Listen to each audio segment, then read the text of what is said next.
दे धडक बेधडक आपल्या परिसरातील ताज्या घडामोडी, घटना, समस्या, विविध क्षेत्रातील सर्वदूर बातम्या पाहण्यासाठी लोकशक्ती लाईव्ह न्यूज चॅनलला सबस्क्राईब करा आणि नोटिफिकेशन मिळवण्यासाठी बेल आयकॉनला प्रेस करा.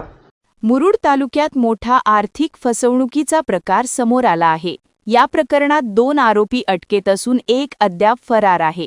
नांदगाव परिसरातील राहिल इस्माईल सोंडे, सलमान अनवर दिवाण आणि सुफियान अनवर दिवाण यांनी नागरिकांना जास्त व्याजाचे आमिष दाखवून करोडो रुपये गोळा केले. ठेवीदारांना दर महिन्याला 7 ते 10% व्याज मिळेल असे आमिष त्यांनी दाखवल्याने असंख्य नागरिक बळी पडले.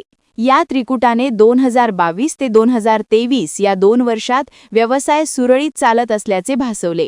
नागरिकांना वेळेत व्याज मिळत असल्याने अनेकांनी मोठ्या रकमेच्या ठेवी केल्या.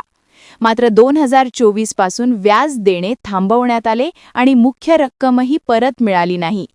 तिघांनी अचानक गायब होऊन करोडो रुपयांची फसवणूक केली.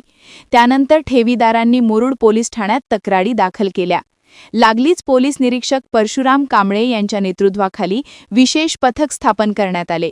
पथकाने पनवेलमधून राहिल सोंडे आणि सुफियान दिवाण यांना ताब्यात घेत मुरुड पोलीस ठाण्यात आणले. तिसरा आरोपी सलमान दिवाण अद्याप फरार असून त्याचा शोध वेगाने सुरू आहे. अटक आरोपींना न्यायालयात हजर केले असता त्यांना अलिबाग जिल्हा न्यायाधीश आणि अप्पर सत्र न्यायाधीश डॉक्टर सृष्टी नीलकंठ यांनी पोलीस कोठडी सुनावली आहे. पोलिसांनी ठेवीदारांना सतर्क राहण्याचे आवाहन केले आहे. तसेच कोणत्याही आर्थिक व्यवहारात सामील होण्यापूर्वी तपासणी करणे आवश्यक असल्याचेही सांगितले आहे.